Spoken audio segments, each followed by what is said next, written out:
Ang aga-aga ko guys. Galing kasi ako munisipyo guys. Kasi pumila ako dun sa AIX sa mayor's office. 4:30 pa lang nakapila na ako dun.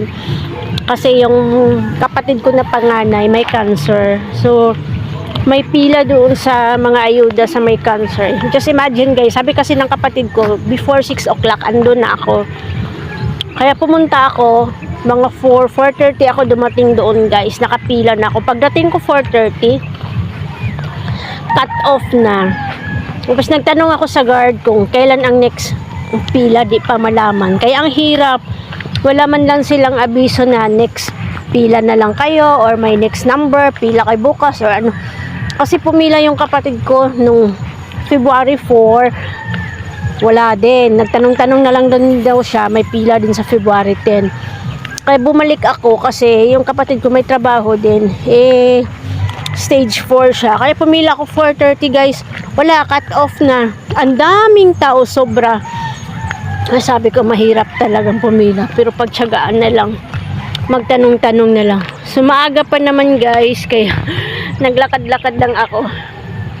Sayang kasi yung pamasahe 4:30. 40 ang pamasahe guys. Paakyat ko sa amin. Kaya naglakad-lakad na lang ako. Hingal din. Paangat kasi to guys, Muntalban yung sa amin kasi guys, Manila Hills. So ano siya, paangat siya, kaya hingal din. May ginawang simbahan ng Iglesia ni Cristo guys. Sa loob lang ng subdivision ginawa.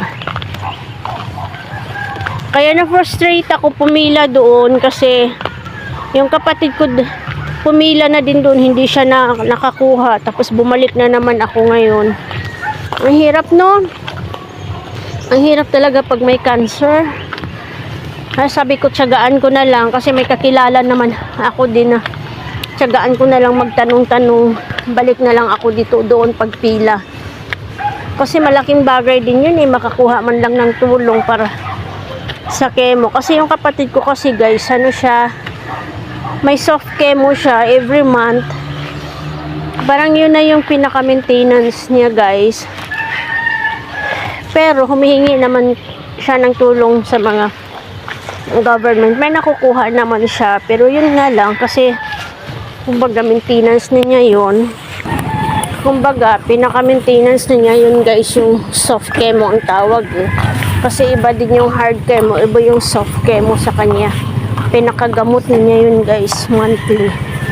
Kasi ano yung kapatid ko nasa stage 4.